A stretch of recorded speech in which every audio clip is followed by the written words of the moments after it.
أعزائي المشاهدين، برحب بكم في الحلقة الستاشر. والنهاردة هتكلم معاكم عن عبادة الصليب في الكنيسة الأرثوذكسية، عبادة وثنية وزنا روحي وبالدليل. عايزين المشاهد، عايزك النهاردة أول حاجة تكون موجودة معاك الإنجيل نسخة الفان دايك، ويكون موجود معاك كمان كتاب خدمة الشماس والألحان للشماس فرج عبد المسيح، وتجيب كمان كتاب عبادة الأصنام في الكنيسة الأرثوذكسية بتاع الدكتور حنين عبد المسيح، إن ده شامل المراجع وشامل آيات من الإنجيل. عايزين المشاهد، عايزك النهارده تاخد كلامي مش مسلم، وما تاخدش كلامي إن هو دوت بيستفزك، لا، خد الكلام ده واقعد بيه قدام المسيح وصلي. قول له يا رب عرفني الحقيقة زي ما هي عندك، زي ما هي في الإنجيل، وامشي على كلام الإنجيل. ولو قسيس قالك عكس اللي في الإنجيل قول له وريني فين في الإنجيل. لو قالك مش موجود قول له أنا آسف، مش هتبع كلامك، مش همشي وراك، أنا همشي ورا المسيح. عايزين المشاهد، بيتم في الكنيسة الأرثوذكسية عيدين اسمهم عيد الصليب، والكلام دوت موجود في كتاب القس متى المسكين. عايزك تجيب كده الكتاب دوت اسمه الصليب المقدس للراهب متى المسكين. بيقال كده في هذا الكتاب ان في القرن الرابع الملكة هيلانا اكتشفت مكان الصليب وطلعته، وبنت مكانه كنيسة للصليب، وبدأ ابنها الامبراطور قسطنطين قطع الصليب ده وفرقه على كل كنايس العالم. من ساعة الفترة دي في القرن الرابع بدأ يتم تسبيح وتمجيد وسجود وشموع وبخور، كل ده للصليب تم فيها. ومن ضمن التسابيح والتمجيد والألحان اللي تمت للصليب، وفي العيدين بتوعه اللي بيتم فيهم، وفي الجمعة العظيمة اللي بيتم في الكلام دوت، في افتح كده معايا كتاب أسئلة حول الصليب. يا ريت تكتب كده ورايا الكلام ده وهات الكتاب دوت. الكتاب اسمه أسئلة حول الصليب، أصدار كنيسة مرمرقس وخاتم الشهداء، مراجعة أنبا رفائيل. بص بيقول لك كده: أيها المؤمنون فلنسبح الرب يسوع. في أي مشكلة كده؟ فيش. شوف بقى المشكلة اللي جاية: ونسجد لصليب الخشبة المقدسة غير المائتة. نسبح الرب يسوع ونسجد للصليب الخشبة الغير مائتة. اعتبر الخشبة دي غير مائتة وبيسجد ليها.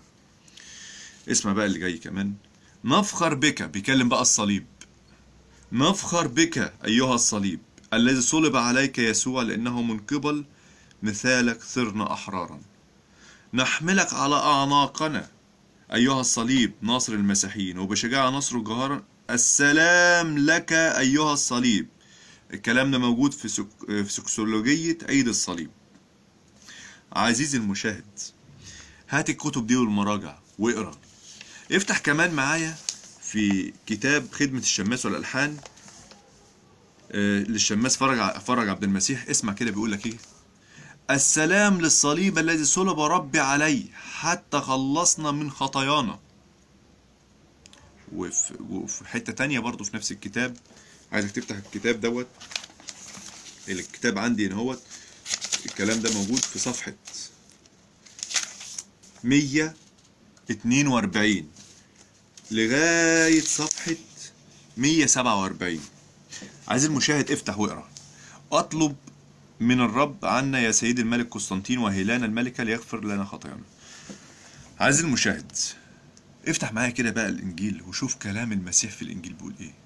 ركز كده معايا في اشعياء 42 عدد 8، بيقول لك كده: انا الرب هذا اسمي، مجدي لا اعطي لاخر ولا تسبيحي للمنحوتات.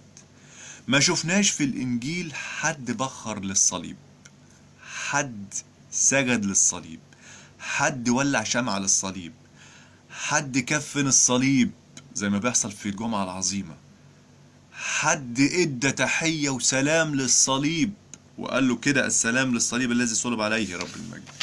ما شفناش حد كده هو سجد للصليب وكان خاطبه انه مش خشبة ميتة.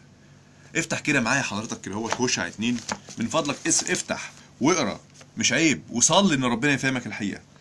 هوشع 2 وعدد 12، اسمع كده الله بيقول عليك ايه واقرا ورايا: شعبي يسأل خشبة وعصى تخبره، لأن روح الزنا قد أضلهم فزنوا من تحت إلههم. الشعب اللي بيسأل خشبة ويسجد قدام الصليب ويقيد شمع قدامه، ده اسمه زنا روحي، وده موجود في الإنجيل. عايز المشاهد، لو جيت النهاردة تقول لي أصل الكنيسة الأرثوذكسية الطقس بتاعها والكلام اللي كتبته على الصليب الرسل هم اللي كتبوه، بعتوه أنهي رسل؟ وريني كده حد من الرسل بخر للصليب ولا سجد للصليب ولا ادى تحية للصليب وكلمه ومجده. فين؟ هتيجي كده تقول لي اصل قال كده هوت بولس الرسول كلمة الصليب عند الهالكين جهالة. كلمة الصليب اي موضوع الصليب.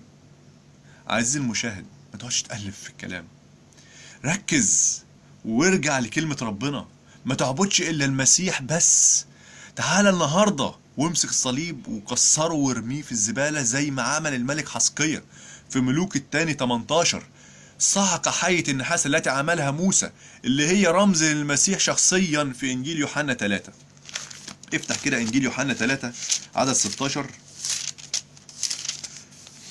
بص بيقول لك ايه كده هو، اسف، عدد 14. وكما رفع موسى الحية في البرية هكذا ينبغي ان يرفع ابن الانسان لكي لا يهلك كل من يؤمن به بل تكون له الحياة الأبدية، لأنه هكذا أحب الله العالم حتى بذل ابنه الوحيد لكي لا يهلك كل من يؤمن به بل تكون له الحياة الأبدية. عزيزي المشاهد، الحية النحاسية اللي عملها النبي موسى هي رمز للمسيح شخصيا. في ملوك الثاني 18 الملك حسقية سحقها لأن بني إسرائيل كانوا يقودون لها بإيده ليها. عايز المشاهد، النهارده بيتقاد للصليب، بيتبخر للصليب، بيسجد للصليب، بيتقال تسبيح زي ما ذكرنا في المراجع للصليب. عايز ايه تاني؟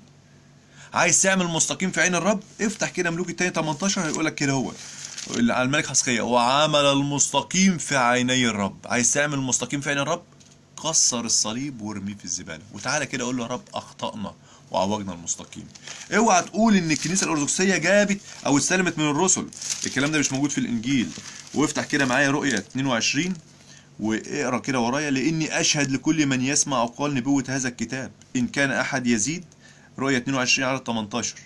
يزيد الله عليه الضربات المكتوبة في هذا الكتاب، وإن كان أحد يحذف من أقوال كتاب هذا النبوة يحذف الله نصيبه من سفر الحياة ومن المدينة المقدسة ومن المكتوب في هذا الكتاب. اوعى تزود على كلمة ربنا الإنجيل. ولو أنت مش مصدق الكلام وعايز تتأكد أكتر، اقعد صلي وهات المراجع واقرا في الإنجيل واقرا في المراجع واقعد مع القسيس وقول له الكلام ده إيه. لو قال لك ما تتكلمش فيه واسكت، قول له عيب، قول له عيب لأنك هتضللني. تعالى النهارده للمسيح وتوب، قول له يا رب أجدادنا غلطوا وعبدوا الصليب وزانوا زنا روحي زي ما مكتوب في هوشع 4 على 12. أنا النهارده بتوب يا رب على الزنا ده وبرجع ليك. سلام.